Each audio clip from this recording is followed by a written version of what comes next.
Welcome on in, everyone. It's your boy Gsluke here with our round 2 live stream for the Players Championship. Round 1 gave us an epic leaderboard with 3 of the top players in the world at the top. We also had a pretty solid start for all of our exposure with the DFS side. A lot of our top core plays up there in contention. A few bums like you'll always have for a main slate, but overall in general, pretty satisfied on that side of things. And then for our prop exposure, ended up being a really big day on the underdog side. So ended up adding about 4 or 5 units there. Prize picks, a couple close calls when it came to our exposure. But like I said, pretty satisfied with how we've started the week. And we still have 3 rounds to work with. So as you guys know, this live stream going to be focusing on all things golf for tomorrow at the Players, and going to go through the weather, course conditions expected for Friday, and how that should shape your exposure both from the DFS and prop side of things out there for the rest of the week. So first off, welcome on in wherever you guys are at. Was an absolute blast out there on the golf course. Was really hot out there. It's just the beginning of the week, so I paced myself a little bit, but super stoked for what we're going to get to this weekend. Am I from Pittsburgh, Team 412? Absolutely, Anthony. Welcome to the live stream. I am definitely repping 412, and that hat is ridiculous. It's a pretty sick hat, I have to say. Now, I don't want to toot my horn too much here, but it's a Players Championship hat. We've got the players on the side. It's Malbon Golf. I fuck with it. So it's hopefully you guys fuck with it too. I mean, I really don't care, right? Either way out there, but let's get this thing started. Little crowning Coke in the cup over here. It's the weekend, or I guess one day early out there for the weekend, but we're on vacation. And again, just excited to hop into it. As you guys are filing into the live stream here, I've got one question for you, and I want to know who the one player in DFS is that you need to go out there and make the cut. It feels like every time you're entering a bunch of lineups and GPPs, you have that one guy in lineups that's completely throwing off like a really good 6 of 6. And for me this week, that's Lucas Glover. Lucas Glover +3 over the first round is in like 4 or 5 of my top 10 lineups, which is just completely coincidental, right? Sometimes that one guy leaks into some of your top end lineups. And if he can somehow squeak through the cut tomorrow, we could be looking really good on a lot of those builds. I still got a few others, right, that have all 6, I should say, through the cut at this point, but that would be a little bit of extra icing. But go ahead, let me know who that player is for you guys out there. Minwoo Lee, I have to say, is in a few of my lineups. I need him to move up the board, and I think that's probably about it. A lot of my other top lineups have all 6 through, but those 2 for sure. How do we play the darkness delay? Shouldn't impact anything. Tee times aren't even going to be moved back. So the way they set up tee times, the guys that have already finished are going to be some of the first guys out. So won't impact anything. You've been here for 50 years. Yeah, I moved out of Pittsburgh after college. So I'm down here in Florida now, but always a Pittsburgh guy at heart. Data boy, cheers. You know it, Matt. Cheers to you here. I'll remind myself to drink this time a little bit. You got Glover too? Ooh, hey, man. We can run hot a little bit tomorrow. We'll both be pretty happy. If Lucas isn't your best lineups too, oddly enough, God, we all got the Lucas Glover stain this week, huh? It's hey, we're all going to be rooting for the same guy, though, so hopefully it comes through for us. But let's talk about this golf course, which for today was kind of wacky, at least when it comes to the scoring averages, right? Normally, the morning wave is a lot easier than the PM. Now, I didn't really have a massive lean right out there for today's round, but I kind of thought the morning would play easier, right? I mean, normally we get the, slightly lower winds out there in the morning hours.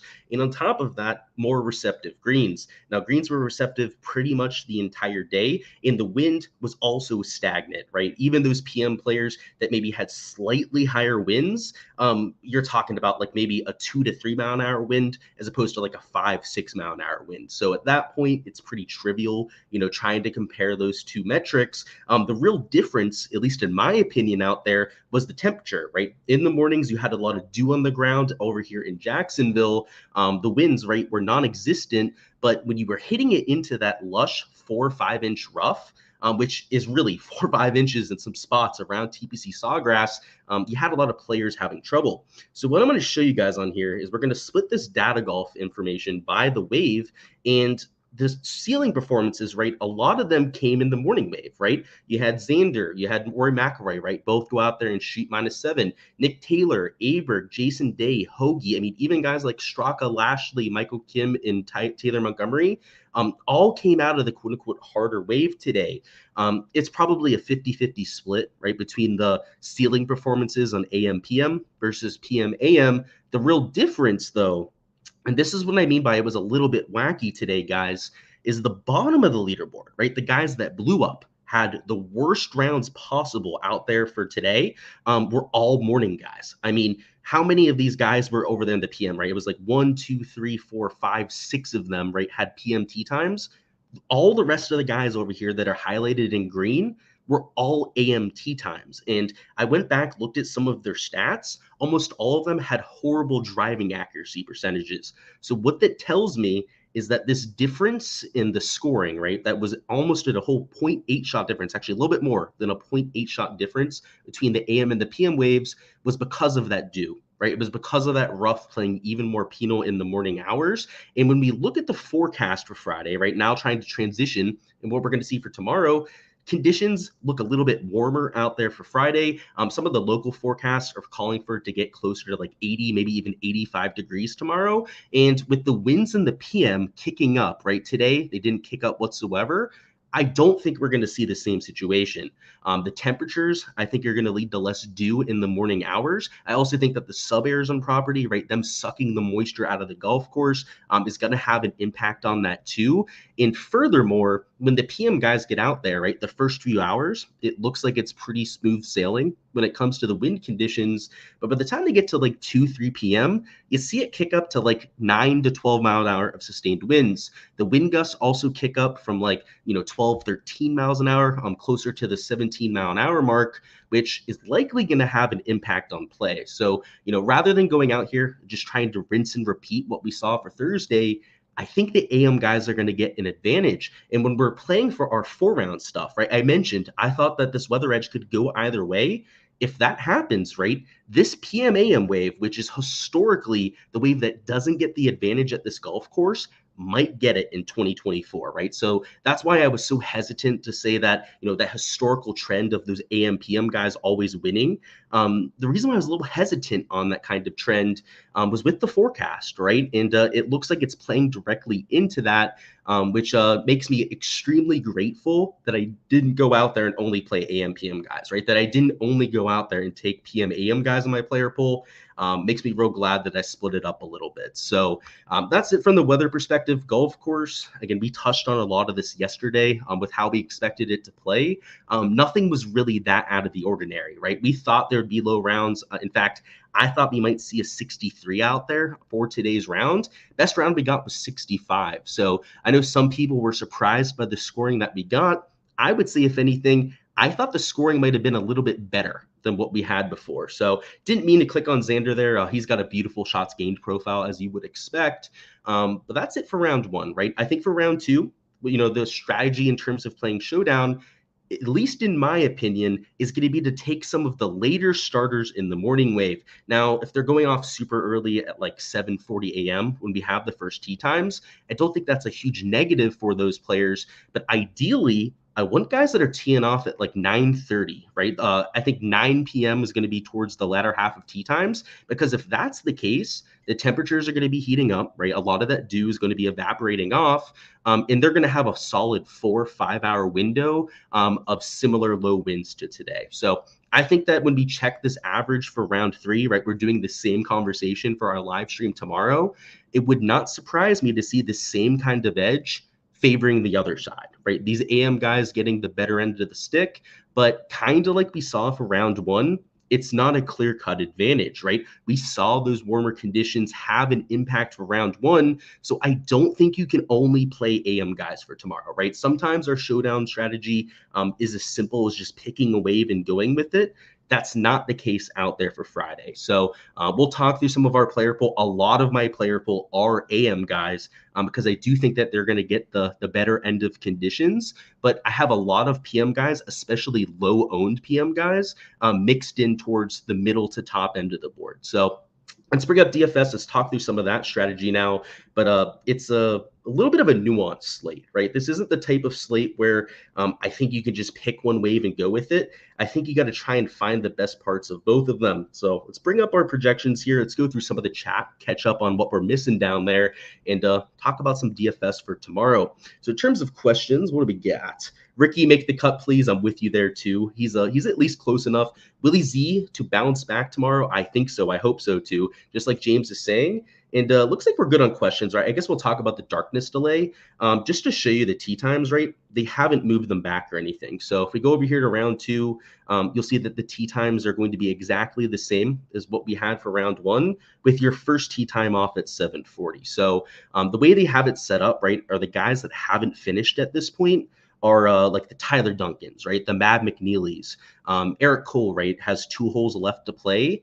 They don't tee off until 9:30 local time, so they're not going to have to worry, right, about any delays or anything of that kind of sort. So these are the kind of guys that I think are going to have the best conditions tomorrow. So if we're looking at that portion of tee times, you've got Chan Kim down there, Sam Stevens, who's playing in that kind of wave, Harry Hall, Eric Cole, right, all fit that description. Andrew Novak, Garrick Higo, guys like Ben Griffin. Heck, I would even include guys up to like maybe 8:40, right, in terms of like this ideal tee time situation. So you could even throw in like this Scotty Scheffler group, right? I think they're going to have pretty solid conditions for tomorrow. But Wyndham, Morikawa, Harmon, List, Woodland, Cameron Young, Finau, Zalatoris, Shane Lowry are all teeing off of what I think is the perfect window out there for Friday. So I know we had a question about Will Zalatoris potentially turning it around. I think he's got a really good setup for it, right? And of course, I've got outrights, a lot of exposure on Tony Finau this week. He's got a really good tee time to go out there and get after it. So not everyone's going to take advantage of these conditions. That's obvious, right, with any golf course. But I do think we're going to have it set up rather well. And I just realized I didn't have that tab up. So I hate when I do that, when I'm sharing the wrong tab. And I don't realize till afterwards. But let me show you guys those tee times I was just talking about that you couldn't see there. So you'll see here like this 8:57 a.m., right? I think it's a really good tee time. Anyone from like 8:35 onwards would fit that weather edge that at least I'm kind of looking for out there for Friday. Let me bring those projections back up. Let's talk through some of this strategy and a few players that I'm taking for my lineups. Of course, afterwards, guys, we're going to go through props, some hard rock bet odds in terms of live outrights. So stay tuned if you're more on that betting side of things, guys. The Malbon Hot is fire. I'm glad you like it, Zachary. I know a few people might raise a few eyebrows for, but yeah, it's a new type of style, right? You know, Jason Day, right, gets a few bad looks out there with what he's wearing. It's what the new age of golfers are wearing. So I agree with that. Your props sucked today. They did not, Damaso. I ended up profiting today over there on my exposure. So maybe you didn't play an underdog. We had 4 slips. 2 of them cashed. 1 of them refunded. 1 of them did lose, unfortunately. But yeah, that's not necessarily a true statement, just based on the facts that we had today. So maybe you only played 1 slip. I don't know, right? Maybe that's the case, and why you're saying that.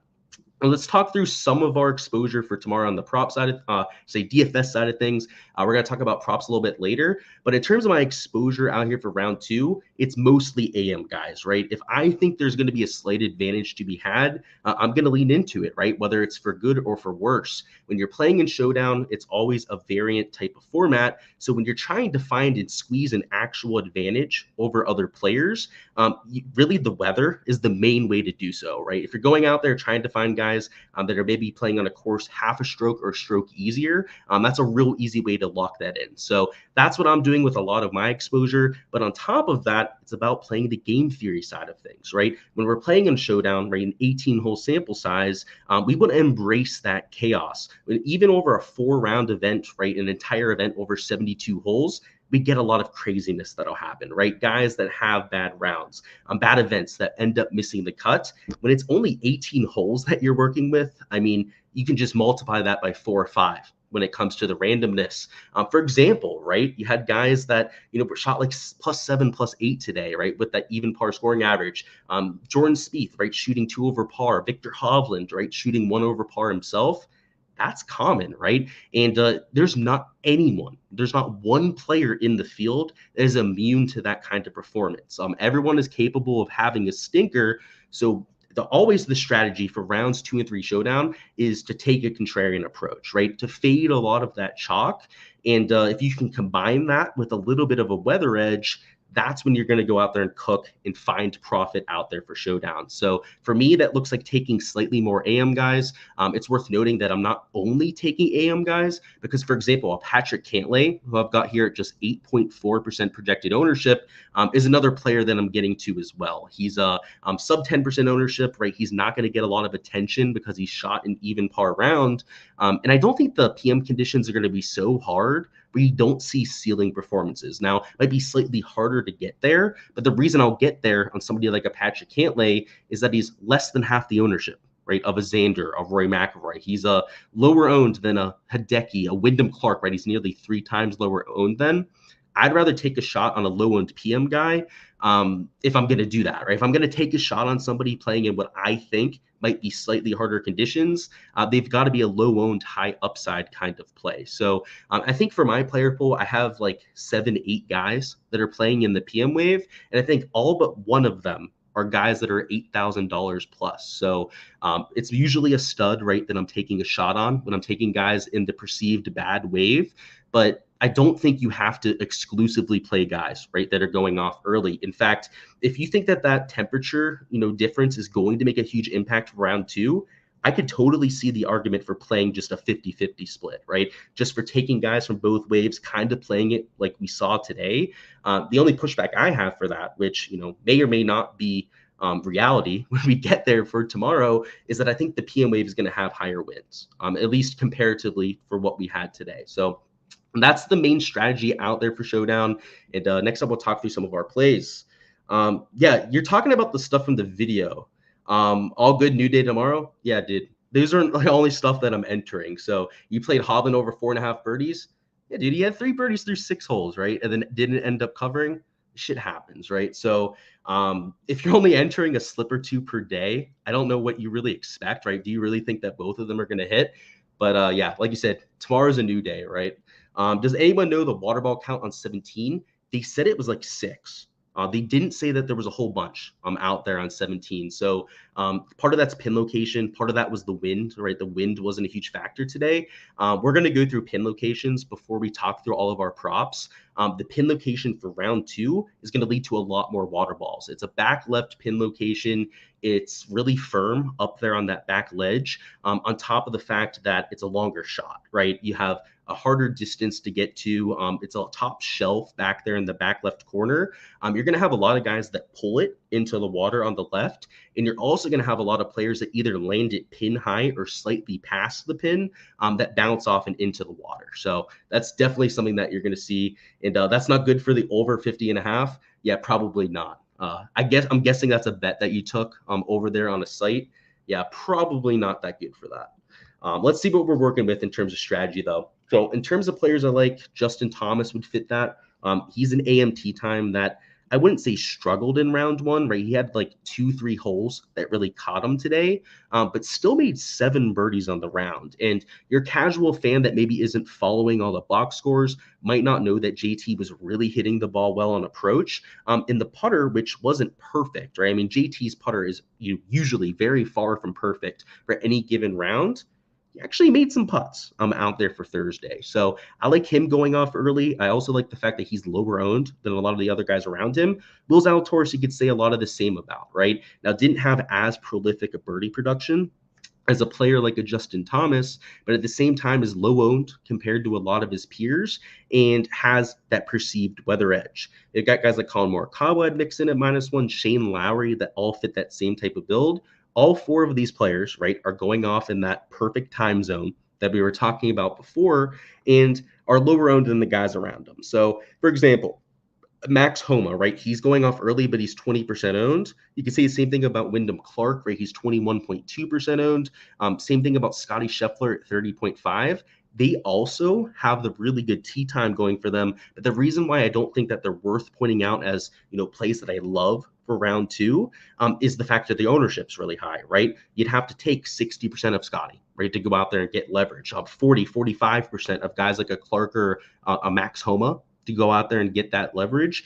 And it just doesn't feel like it's worth it in all three of those cases. Now, if you want to play Scotty tomorrow, that's fine, right? But what I wouldn't do is I wouldn't play all three of them in lineups together, right? So I wouldn't start a Scotty and then go Wyndham Clark, right? I wouldn't go a Scotty and then go a Max Homa as your second man in. If you're going with like two, 20, 30% owned guys as your first guys into a lineup, you're going to have a lot of product ownership to worry about when you're getting to your last four spots, and you're going to have leverage issues, right? You're going to have problems, trying to beat the rest of the field with a player that you're sharing with, sometimes 5 to 10,000 other entries out there in a GPP. So I don't think that you have to avoid all of these players that are chalky like the plague, but I am.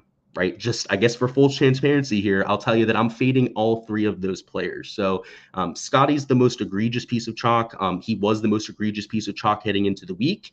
And on Showdown, I think it's worth noting that this price tag of $12,700 is a lot more prohibitive than what we had for the main slate, right? The main reason being that we don't have $5,000 players, right?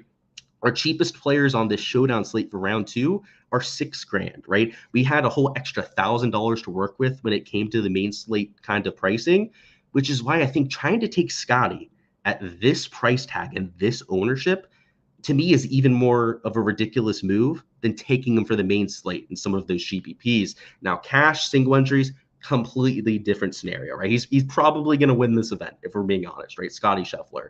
So in those kind of contests, I understand taking them on a week like this, but for Showdown, I just can't do it. I couldn't be bothered to do it myself, right? He's going to have to continue to putt to go out there and shoot someone like -5, -6. And I think we all know at this point that that's far from a given. Down here in the 7 to 8K range, the chalk gets a little bit less egregious.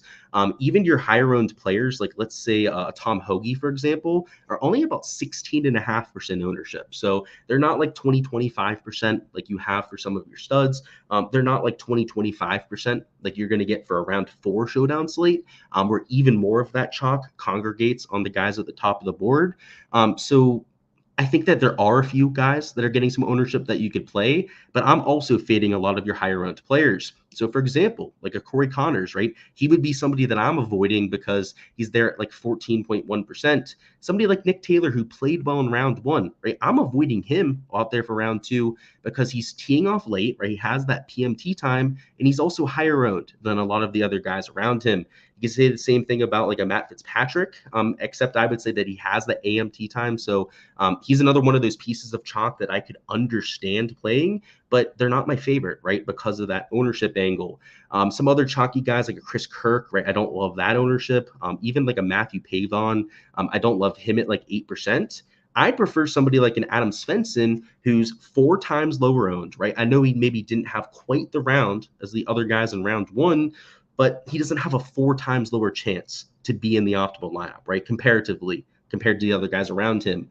Svensson's a stud. We know that, right? Winner on the tour at this point. And on top of that, a really damn good Showdown player, right? Somebody who outpaces his placement points when it comes to birdie production, which is always intriguing. Guys like Denny McCarthy, right? Another AMT time that I think has some upside. And if you're going to pivot off of somebody like a Tom Hoge, well, you could go up here, right? Obviously Shane Lowry, right? If you have the salary, you could go up to that. But even pivoting down to like a Brian Harmon, I'd much prefer him than a PMT time in Tom Hoge, right? Brian Harmon, in my opinion, just a better player than what we have with Tom Hoge. And Brian Harmon, too, just could not make a putt for his life today. So that is something that I'm expecting to turn around. I mean, a world-class putter like Brian Harmon doesn't normally have a day like that very often on the PGA Tour. So $7,500, that AMT time, I think, really leans into what he's looking at, and he's sub 5% owned. So I prefer those sort of players over some of their chalky counterparts. A few 6K guys I want to point out here. So they've got Austin Eckroyd at $6,800, of course, a winner at the Cognizant Classic. Another guy who's kind of going overlooked with a morning tee time. You've got Matt Wallace. He shot 1 over par, which isn't great, right, out there for round 1, but it's far from a horrible round. He's 1.3% owned and also goes off early. And then the last play we'll go through here, and of course, these aren't the only guys, right, that I'm playing out there for tomorrow. Just like the props that I post aren't the only slips that I enter for any given day. Sorry, I had to do that. But Grayson Murray, right, $6,200. Another guy I'd get to, right, over there at that kind of price tag. He's another tour winner from this year, right? So we know he has that kind of firepower, and he's essentially unowned, right, out there at 0.7%. So that's my strategy for round two, right? In general, the main two things that I'm leaning into that I think you should consider doing out there for Friday would be play the weather edge, right? If you think that AM is going to be easier, right? I could be wrong about that. I could totally be wrong about that weather edge. If you think the PM is going to play easier, then lean into that, right? So pick your weather edge, right? Look at the forecast, make that decision for yourself. You know where I stand when it comes to that, and then go out there and play game theory, right? Fade some of that chalk. Now, that doesn't mean fade everyone who's getting ownership, right? Like I said, if you like one of those studs that's 20, 30% owned, then take them, right? Just don't make a habit out of taking all of those players. Just to show you guys what to avoid, I'm going to bring up Draftkings real quick before we circle back on some of the player pool questions. But if you're going out there and trying to build lineups, what you want to avoid, right, is, that Scotty, I guess Max Homa start would be like the most obvious chalky start that you get to. But like if you started with those two, which it's not my favorite, right? Starting with two players that chalky. But if you did, you could, in theory, still make this lineup work if you avoid chalk further down the board. So, like, you shouldn't be using a Tom Hoagie with these two players if you're starting with that chalky of a lineup, right? Adding another guy that's going to be like 15% plus owned is just asking to go out there and duplicate yourself in large field contests. So my main piece of advice, right, if you're being a little bit of a chalk donkey out there for Friday, is to at least differentiate down here in the 7K range, right? Rather than going out there and taking a super chalky piece, maybe you go down a little bit further and you mix in Brian Harmon, right, who we mentioned as a potential pivot. This type of lineup, right, you're going to need a few more pivots, right, to make this lineup work. Maybe you throw in, a Kevin Yu, right, at $7,200. You can make the ownership angle work. So it's I was just giving you guys some guidelines when it comes to building your lineups, but they're not steadfast rules. They're just more, ways to shape your exposure and make it work around it. Let's see, any questions about specific players? If not, we're going to talk about props. When playing the edge, how would I construct more like 4-2 or 5-1 balanced? It's going to be a lot of like 4-2s for me, I would say, and a lot of 5-1s. Now, I'll probably have some 6-0s, mixed in. I might even have some 3-3s that I end up mixing into the peach, but it's not the kind of slate, right? I mean, sometimes, right, our player pool is just all AM guys, right? Yeah, it's not the slate to do that. So I think you're on the right track, right? Looking at some of those 4-2s and 5-1s. But if I had to guess, my highest exposure would probably be for 5-1s. No love for Hubs, led the field in tee to green and wouldn't putt to save his life. Is the ownership too high? I think so. Yeah, that's my concern, right? First off, it's the ownership, but second off, it's Mark Hubbard, right?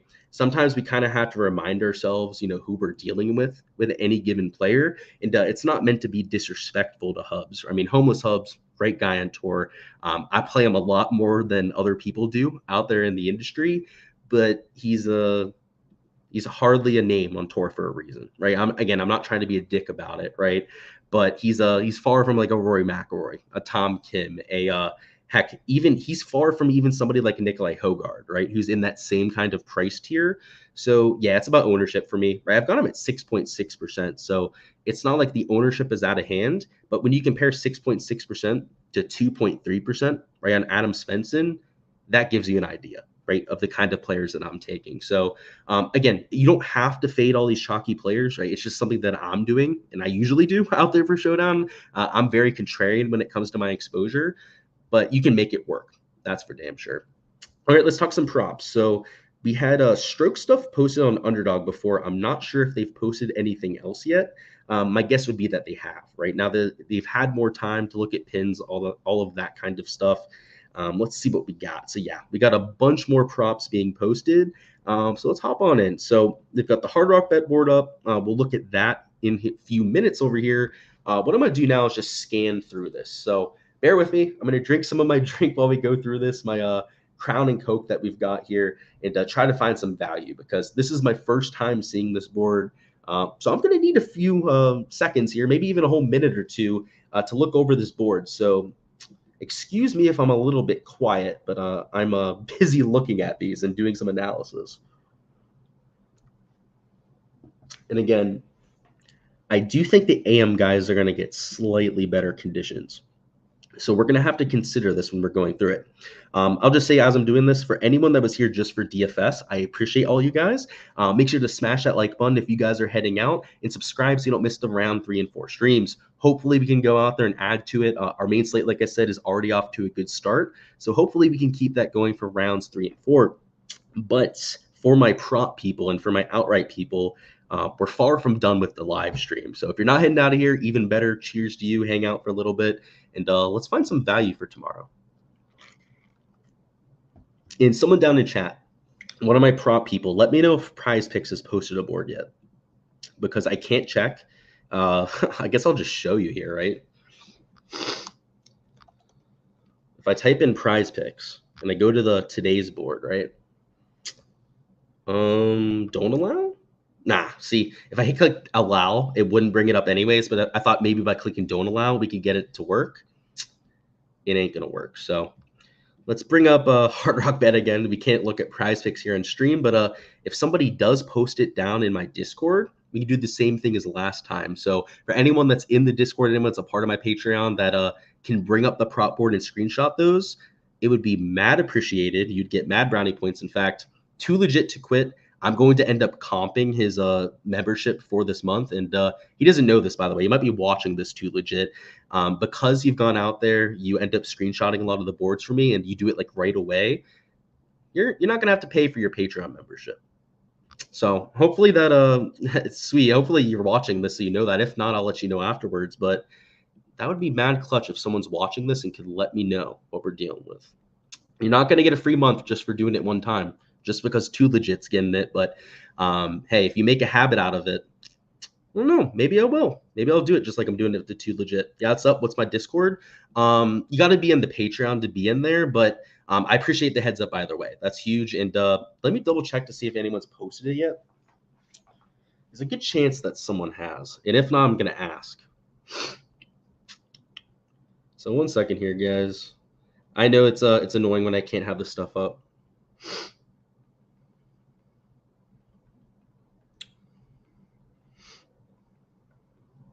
Oh, Swope's typing. So Swope's probably watching right now, and he's about to send it. That would be huge. And by the way, Swope, you do a lot of updates down in the Discord, so you're on the top of that list for getting a free Patreon membership yourself. So let's go through this. I've been going through the stroke stuff. The stroke stuff's at like 71, 70 and a half for a lot of your studs, which, you know, I kind of wish they were at like 71 and a half, 71 strokes. Then we could take some unders. So it feels like they've got some pretty accurate projections strokes wise on a lot of these players. So like, look at this, like Victor, you know, Max Homa there at 70 and a half strokes. That's probably where I would project them, to be honest. What I've been looking at on here, some of the fairway props, fairways and greens were both easier to hit today. They weren't super easy to hit. In fact, that green and regulation slip that we took probably should have smacked. We just had, who was it? Minwoo didn't have the best day. Who else was it? Siwoo Kim, right, ended up hooking by one green. Just some bad play by some of the guys that we took. So we could, in theory, look at some of the overs on greens and regulation again. I took some overs on fairways for props that ended up smacking too. It wouldn't be against running those back, especially for some of these AM wave golfers. So what I'm seeing here is some value on those two props, but maybe not as much as I was hoping for. I was hoping to get some guys at 11 and a half. I was hoping to get more players at 8 fairways over here on the underdog side. And a lot of them are 8.5. A lot of these guys are at 12.5, 13 greens. I mean, hell, they got Scotty Scheffler at 14 greens regulation. Oh, that is tempting. 14 greens is way too high, guys. I mean, realistically, Scotty should be at like 13 and a half greens for a projection. I don't know if I can, you know, give myself the stones to go out there and actually fade a Scotty Scheffler tomorrow, but in theory, that's just too high. That's for sure. Even with the soft conditions and the lower winds, that's just too high. 70 and a half on a Willie Z. Okay. That's, I would say, pretty fair. And then what have we got on J Rose? 72 strokes. That's actually pretty high. And 8 fairways. That might be a look. So I'm going to throw that one in there. I don't like that he's a PM Wave tee time, but let me bring up the PGA site real quick. We're going to do some research here in stream. We're going to go through our reasoning with at least one or two slips that we're entering together, and I want to look at some of the fairway averages here as a group. I also want to look at the pin locations. Yeah, we got a lot to do here, guys. So hey, if you're a prop person, we're going to be doing this for at least the next 20 minutes, probably the next 30 minutes. Just sit back and relax for a little bit. All right, let me bring up these tee boxes and we'll go through them together. Let's see. So you're saying that Prize Picks has the better props for golf. Okay, that's interesting. How did my Patreon do today? Pretty solid. We ended up profiting, so that was good. You hit 4 of 6 on Prize Picks today. A lot of missed fairways. I didn't feel like there were a lot of missed fairways. I haven't ran the average yet, but the fairway average was definitely a little bit higher. Yeah, let's look at the Prize Picks board. My buddy posted it down in the Discord, I believe. Let's go. My boy Swope, you're so clutch. So they have all the categories up, which I like. 8.5 fairways for like a Burns is actually a little bit high. They have Max Homa there, 8.5. Rory's at 8.5. Okay, that's good to see. Greens regulations start at 12. They go the whole way up to 13.5, where they have Scotty Scheffler at. The next highest projection is 12.5, though. So if that shows you anything, right, there's a huge drop-off when it comes to their projections. Let's see. 4.5 for a lot of your studs on birdies. Okay. You're saying missed fairways on your props. Oh, I see what you're saying.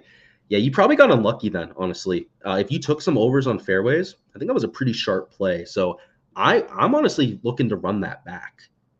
My guys, I think all of them hit today, but Homa that I took for fairways, but I would 100% run that back. They were easier to hit today, that's for sure. There wasn't nearly as much bounce in the fairways, and we saw a fairway average, that's for sure. So they have 4 birdies and some of your mid-tier players. Sorry you guys can't see what I'm looking at, right? I've got my phone over here, and I'm looking at it here.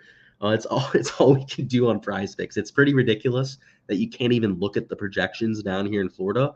I mean, I get that we can't enter them, right? I get that, you know, we shouldn't be able to log in and stuff, but come on, let us at least look at the projections. That just seems like a little bit of overkill. I've got Stricker at 2.5 birdies. Well, that's interesting. Wait, why did this stuff disappear? Why did half the screenshots disappear? Okay, so we went through a lot of those. That's good to know.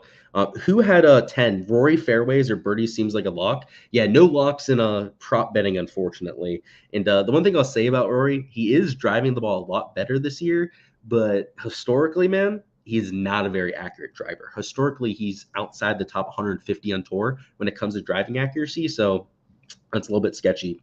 But let's go through these pin locations. So in general, I already went through these in detail before we got on live stream here. It's a little bit of a mixed bag. So like hole number 1, for example, tough pin right there in that back corner. It's going to play longer. Also tucked back there in that back corner too. Hole 2, it's a par 5, right? I think that's a pretty neutral pin location. 3, I would say would be a little bit easier, right? Because it's a front pin location to a par 3 over there. But hole 4 is harder, right? So out of the first 4 holes, you have 2 easy, 2 hard ones. Hole 5 would be another harder pin location. Hole 6 would be like another neutral one. 7 easier. Hole 8 harder. Hole 9 easier. Hole 10 easier. But then you have 11 and 12 that are harder. You have 13 that I'd say is pretty neutral. 14 that's a harder pin. 15 will be a little bit easier. Same thing with 16. But then 17 and 18 are harder pin locations. So I went through and counted them before. I think there were like 8 pins I thought were easy. I think there were 8 pins that I thought were a little bit more difficult, and then 2 that I called neutral pin locations. So it's not the type of setup where I think the course, the tour officials are really trying to get one desired outcome. I mean, there are times we look at the pin sheet and it's very obvious, right, that they want to see low scores. And sometimes, right, they set it up for carnage, right? And especially for Sunday setups, right? A lot of times we see the course set up for carnage.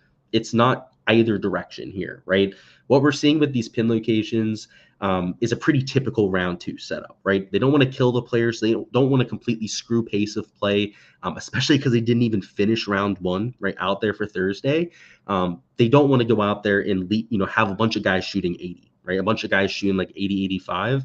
And that's what you're going to get out there with these pin locations.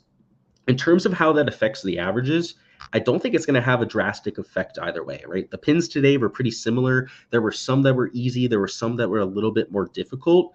I would say, if anything, they're maybe slightly more difficult than what we had for round one. Hole 4, for example, was a super easy pin. Like hole number 1 and 10, though, were really difficult pins that they had out there in the course. Some of the par 3 pins, like what they had for hole number 8, the 230-yard par 3, were extremely difficult. So I don't know, maybe slightly harder than what we had for today in terms of the pin location setup, but I don't think it's anything that you have to overreact to, right? I don't think it's anything that's going to change our averages from round one all that much. So we have the pin locations done with, and before we fire on our exposure, we're going to find some of these averages. So I already mentioned the fact that I want to potentially take some fairways and greens. What I want to do real quick is give you guys the exact metric, right? The exact average for what we saw for the field, which is only going to take us about 30 seconds to do. I'm going to show you how to do it yourself if you haven't already. So you probably saw me downloading that data over there on Data Golf. That gives us this little sheet that we have here. Cool. Yeah, it looks like we have the right thing up. And all you have to do, now this is on a Mac. I'm on my Mac laptop here. So it's not Excel, but all you have to do is type average. Now, you've probably taken an Excel class before, so I probably don't have to tell you this, but you just type average, and then you select all this data. You do the same thing for the other row, right? Greens regulation. Then you take 14, you multiply it by the accuracy number, because there's only 14 fairways on the golf course. And then you take 18 and you multiply it by your greens regulation average, right? Because there's 18 greens on the golf course. What that gives us is 8.5 fairways per round, which is about 0.2 higher than your average out there at this golf course. And then your green regulation average, right, was 11.6. Normally, it's about 11.4 per round. So I would actually say that the green regulation average, I thought would be a little bit higher, like maybe 11.8, 11.9 per round.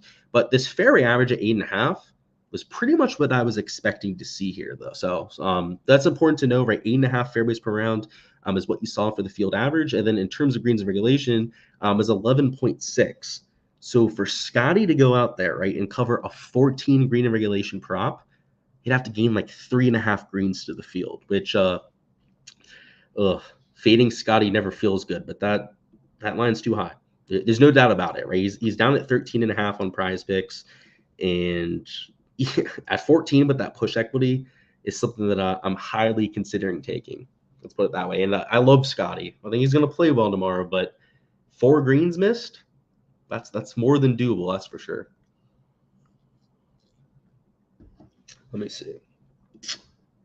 These are Underdog. Cool. So Fowler is at 7.5 fairways. Yeah, seems like his birdie prop is sick. I agree with you there. Honestly, I love him at this course in general. Thank you so much, Blake. You're the real MVP there. But yeah, Fowler at 7.5. The issue I have with Fowler is that he can't hit a fairway for his life. He's allergic to those damn things. Same thing with the Golly. He's allergic to the fairways. I want someone a little bit more accurate. I just want to back somebody that's a little bit better. He was ass cheeks. Yeah, you couldn't have said it better myself. He was ass cheeks today. Cole is 8 fairways. Ooh. Okay, I like that. I don't think they have. So one thing I want to add to Peach is I like what you're saying about the AMT times. For fairways, I'm not as worried about the wind conditions. So I will take some PM guys for some overs on fairways. Chris Kirk kind of catches my eye. He's a pretty accurate player. Let's see what else we're working with. Again, Xander's actually pretty accurate too. So I don't know if we're going to take that, but I'll at least throw it in the shopping cart. That's Cam Young. No, he's not very accurate. Same thing with Finau. I wouldn't do that either. We took Sanjay today over 8.5. That hit, but they do have him up at 9 now, unfortunately. Jason Day, I took at 8 fairways. He also went over his prop today, but he's unfortunately 8.5 now. Eric Cole's at 8. Yeah, we had DePeach mentioned that one before. I don't think it's a horrible play by any means. I just wish he was a little bit more accurate, right? Kind of like we had for Ricky Fowler. Harmon at 9 is pretty fair. Same thing with Corey Connors at 9. I mean, Max Homa went under his prop today, but he is a relatively accurate driver. These are all overs that I would consider for fairways. Now, am I going to take any of these? Probably not. To be completely truthful, I don't think I'm going to play any of those 4, but I would lean over on them for sure. Yeah, just looking at these, I wish they were 0.5 lower. Like if you were giving me some of these guys that are a little bit more inaccurate at 8 fairways, I'd probably take the shot on them, right? You have some push equity there at 8 fairways, and then anything over that, of course, would be a green. I don't know. Matt Fitzpatrick has been pretty good with the driver of late. He could potentially be a look. 8 fairways for Sam Burns is actually pretty fair. He's not very accurate. And then I want to look at Justin Rose. So what I wanted to look at here, what we were bringing up before, right, were some of the averages that we wanted to go through. I want to look at Justin Rose from last year. I want to look at his driving accuracy. And then I want to look at Homa. So Justin Rose was number 54 on tour last year in driving accuracy. That's actually very surprising. I thought it was going to be a lot lower. And what was Max Homa? Homa was number 93 on tour. This over on Justin Rose at 8 fairways is probably my favorite prop on the board right now. So we're definitely going to take that as one of the props that we're mixing in. The question is what are we going to pair it with, right? So we could try and take another fairway prop, or one of those ones that we just threw in there, and make it a little 2-man. The unfortunate part is that the correlation is going to, kind of, ruin our payout a little bit, right? It's going to lower it there. So maybe we try and anti-correlate it a little bit with a fade for some other category. And I guess this is where that Scotty fade would come in handy. Do I really want to do this to myself, though? I guess becomes the question. He's only got to miss 4 fairways. 4 greens, right, to go under this kind of prop. I don't know if I can stomach it. You're fading the, prime Tiger Woods, Scotty Scheffler right now. It's just, I don't know. Players that everyone got off, of course, come out firing today. Hey, that's the way it works, video games. Hey, you got to go out there and play that game theory edge, right? Worked out for me, right? I played Scotty Scheffler. It's not Scotty Scheffler. I played everyone but Scotty Scheffler up top, I should say. So like Xander, Rory McIlroy, right? Shooting my 7 rounds. Happens every week, dude. So get used to it, right? If you're new to DFS, it happens every single week. Spieth and Justin Thomas at 8 fairways. Not very accurate players, so it's kind of like the Sam Burns being at 8. I kind of understand it, but I would lean over, that's for sure. SH will barely cash you on Showdown with his last birdie wild ride today. So you're going to cash one of those GPPs, I'm guessing, is what you mean by that? Well, good shit, Logan. That's awesome. And he needs to. What does he have for that last birdie? Is it I'm guessing it's like a really close shot, right? Since you're counting on him making it at this point. Let's see what he's at. Good old SH Kim. He's been playing really well this year, hasn't he? So he already birdied the last hole, right? So that's why you're confident about it, right? He already made it. How far was it? Oh, he had an absolute dart out there to about 4 feet. So that's pretty sweet. I thought you were waiting on that to happen in the morning. So congrats, Logan. It's great to hear. Love it. Thoughts on what the cut line will be? I think -2. If I had to guess, I would say -2. I don't even know what Data Golf thinks. I haven't checked it yet, but I'm assuming -2 is what they've got. Let's see. So they've got the most likely cut line at -2, maybe being -1. It'll depend on the wind tomorrow. If the wind is going to kick up for the PM wave, like the forecast is kind of calling for, I could see -1, right? But if it plays pretty flat like we had for Thursday, -2 for sure. So I'd say like 90% confident that it'll be a -1 or a -2 cut line. But a lot of that is going to depend on the weather. That's for sure. So we've got these two tentatively locked in for now. I seriously am very conflicted on this Scotty Scheffler prop. I don't know if I could do it. So let's take a little peek at the prize picks board while I guess we mull that one over before we hop into it. It really would be helpful, that's for sure. I can't even log into my Discord here on this laptop.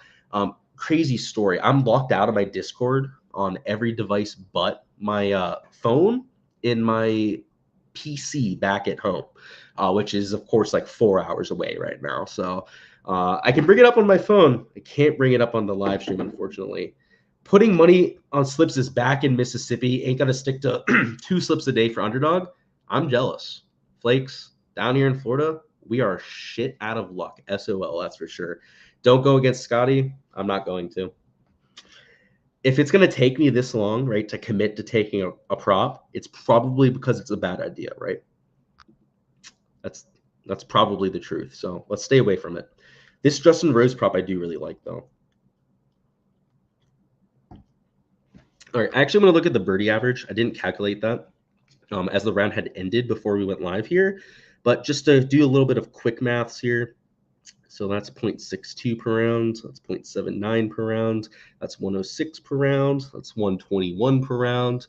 That's 143, 149, 159, 163.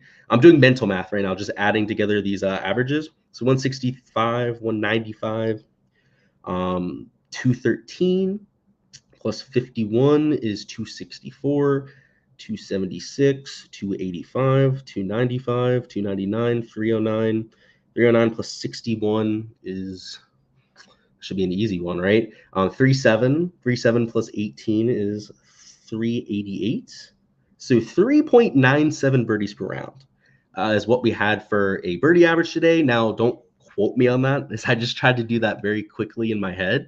But right about a 4 birdie per round average, which I'm not going to add together the bogey average here on the live stream, but based on the scoring average, it means we had over about a 3 bogey per round average, which is pretty spot on line with what we have seen at this event historically. So the birdie average was definitely a little bit higher than what we're used to seeing with those soft conditions. That's good to know when going out here and playing this board. And the bogey average was not lower than we're used to seeing. So there was for whatever reason, the birdies went up and the bogeys stayed about the same. So I don't hate the idea of trying to find an elite tier player at 4 birdies, which we might not get over here in Underdog. Like they're probably going to have most of these studs up here at 4.5 birdies. But if we can find one that's somehow sitting here at 4, I don't hate it. Look at all these props getting bumped. Speaking of, usually when that happens, it's because there's a discrepancy compared to the odds that we have on like Draftkings. So let me bring those up. I probably should have had them up earlier, but now that I remembered, let's just do it. All right, here's Draftkings. Here's the players. And let's look at these whole props. So they don't have them up yet. Let me bring up FanDuel then. There's got to be somewhere that has these odds up if they're moving that much. What? Well, I want to bring up FanDuel Sportsbook. Come on now.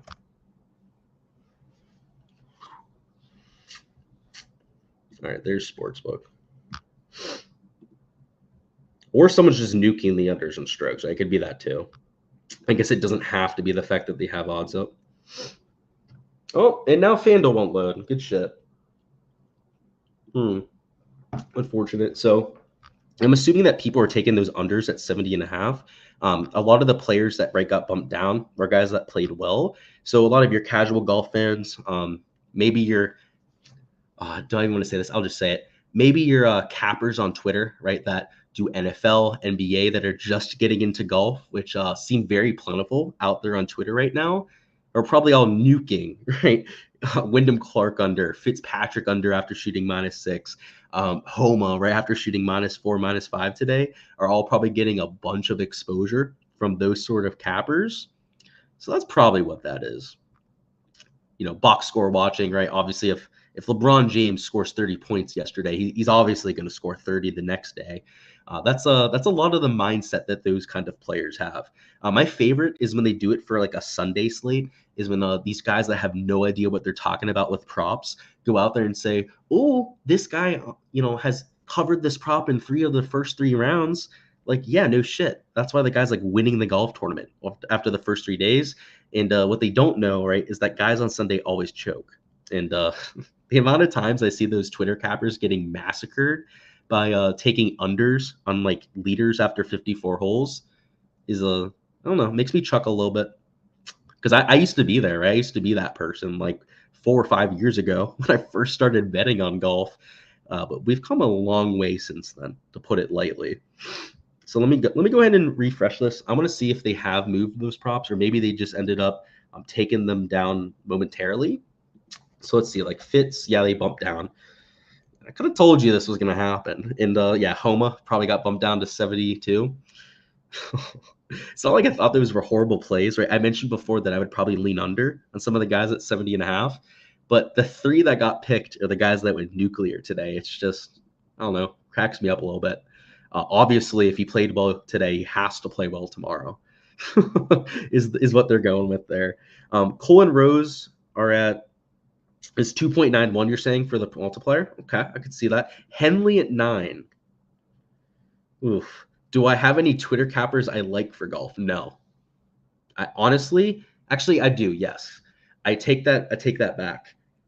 There's like one that I respect, and it's because he's funny, and it's because I can talk to him at any point, like, run stuff by him, and he doesn't take himself too seriously. It's Prize Picks Papa. He's my boy. I'll always rep him. I'll always do collabs with him. Dinger Betts too. Dinger Betts is more of a MLB guy, right? He posts some NBA stuff as well. I fuck with those two, but outside of that, no. Right? Like people that are actual touts, I should say. No, I don't fuck with a lot of them, to be honest with you. I think a lot of them only cover golf because their other sports are going on. And frankly, if your capper's not covering golf the entire year, he's not a golf capper. That's my take on that.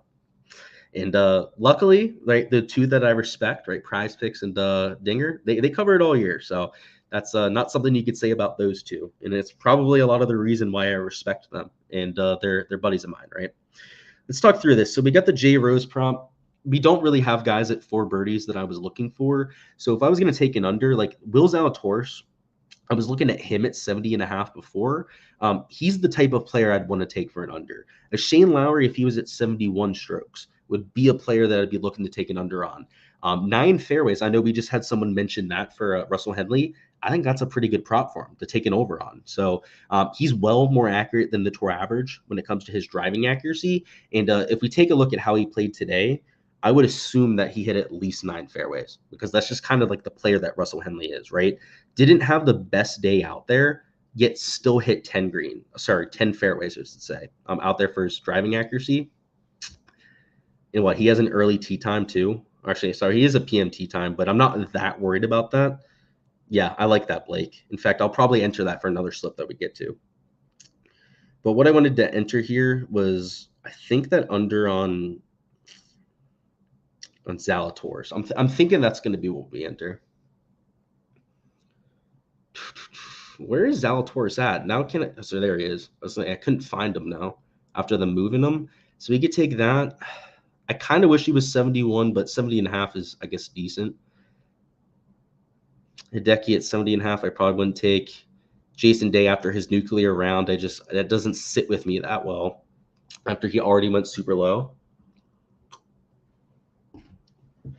Yeah, it's probably this combination. So this is what we're going to go with for the stream slip over here on Underdog. It's going to be an over in Justin Rose at 8 fairways, who is, again, a nearly top 50 driving accuracy guy on tour, projected 0.5 lower than what the field average was for today. And then Will Zalatoris, honestly, I faded him from my main slate stuff from the DFS side of things. And, I feel pretty good about that, right, after round 1. But he's 100% going to come back, right? He's been playing really well. He's just a world-class player to begin with. So I think he shot like +1 or something like that today. Let's see. It might have even been like +2. Where are you at, Zal? Or did he might have rallied towards the end. I wasn't watching him very much out there. So yeah, he ended there at +1. I think he could turn that around in a hurry. So his ball striking was there. I mean, look at this, right? He gained on approach. He gained off the tee, was just really bad with that short game. I like that quite a bit. So that's going to be what we take an Underdog. Now let me bring up Prize Picks, and we're going to enter something that for that site as well. Let's see. There are hole 2 and 10 props as well. Oh, that's interesting. Let's see. So now I'm over here on Prize Picks. So excuse me while I'm looking through that, but let's find some value to enter. Jake Knapp to shoot under par. That might be a move. What do they have Zalatoris at? Actually, wouldn't surprise me if Zalatoris was at a higher strokes line on Prize Picks. I could see him being at 71 strokes, which it kind of looks like he might be. So if you're going to enter on Prize Picks, I think Zalatoris at 71 strokes is great, right? He's a 0.5 discrepancy. I would still take him at 70.5 on Underdog. But yeah, on Prize Picks, I would 100% take that. And Lowry, right? I mentioned Shane Lowry. If he was at 71 strokes and Underdog, that I would take him. He is at 71 on Prize Picks. So I like that. If I was going to take something on Prize Picks right now, which I'm going to, it's going to be Shane Lowry and Zalatoris under 71. Both morning tee times, players that I think fit this golf course quite well. And then I like Sam Burns at 71 and a half. A lot, actually. That's probably going to be a play. So for the next slip, it's going to be Sam Burns under 71 and a half. And let me look at some of these birdie lines. Yeah, I don't know. They have a lot of the guys at 4 that I just don't like betting on in terms of birdiers or better. So we'll go Sam Burns as one of the props for the second slip. And then Jordan Spieth at 71 and a half too. Now, you guys know I'm a huge sucker for Jordan, right? You guys know I play the guy probably a lot more than I should, but he played horribly today. I mean, about as bad as it possibly could have been. I mean, the guy could not catch a cold if he was trying to go out there and hit a fairway. I mean, it was bad. He couldn't hit water if he fell out of a boat. When it came to his ball striking today, but don't hate that. So main slip's going to be, that's a tentative slip, I would say. The Sam Burns under, same thing with the Jordan Spieth. But I do like that Lowry and Zalatoris under quite a bit. Let's see what we got. Yeah, Zalatoris at 71 on Prize Picks. Yeah, I think that's a better spot of value. I don't hate it over here in Underdog. I might not post this for the Patreon just because the value is better on Prize Picks, right? But yeah, this Rose prop, 100% I like. So if you just want to, stick to the best value available, maybe you do take this over on Rose fairways and you mix it in with a different prop. If I was going to mix it in with anything else, I think that Henley over makes a lot of sense over there at 9 fairways. So if you haven't already entered that slip, if you have, that's totally fine, right? I mean, I entered it myself, so I'm obviously not that pressed about it, but I wouldn't hate that combination either. Let's take a look at the Hard Rock bet board. Take a look at some outrights. If you guys have any last second questions, now is the time to get them in, because here in the next like 2-3 minutes, we're hopping on out of here. But in terms of like live outright bets, I don't hate the idea of trying to take somebody that's like in that -2, -3 range. Like to have Tony Finau at like 75 to 1 now, like seems blasphemous. Now, I already have an outright there, so I'm not going to add exposure. But like, for example, a Cameron Young who's playing well, he's like, what, 5 shots off the lead right now? It doesn't feel like he should be all the way to 100 to 1. It doesn't feel like a JT, right, who's -1 after 1 round, should be 100 to 1 to win this golf tournament. In fact, the year that Justin Thomas won his Players' Championship, he started in a very similar type of fashion. So I would 100% bet JT right now. In fact, I'm almost certainly going to bet him after we get off live stream here. I would say the same thing about Fleetwood at 100 to 1. I think that he's an excellent number at this point of the board. Who else do we got here? Even like Thagala, right, at 150 to 1. 200 to 1 out there on like a Shane Lowry, a 200 to 1 on like a Patrick Cantlay. This tournament is far from over, guys. I mean, this is a golf course that has a ton of water on it, a ton of variance. The guys that I think I like the most would be anyone that's -1 or better, an elite tier player, right? So like a Justin Thomas, who you can get it like triple digits in terms of an outright bet. So I'm going to go out there and bet JT actually after we get off live stream here. But you could say that about a lot of the players in this range. I've already pointed out a few, like Sahith Theegala, Shane Lowry, for example. But, Cantlay, like I know that he's pretty far back at this point, right? Is he like even par right over the first round? I've seen crazier things happen, though. In fact, right, we saw JT win a golf tournament at the PGA Championship, starting like 5-6 strokes back over there in just the last round alone, let alone when you have a whole 3-round sample to work with. Now, like Victor Hovland, I may not take because he's like over par. Jordan Spieth, for example, right? Like he's probably down in this kind of range because he's over par after the first round. Like 1,000 to 1, I wouldn't bet, right? Like there are levels to this, right? I think it would be a little bit extreme to go out there and take somebody that's over par. But I think some of the studs that are in that -1, -2 range, like Fleetwood, for example, right? Like -2 after the first round, I think make a lot of sense for the outright market.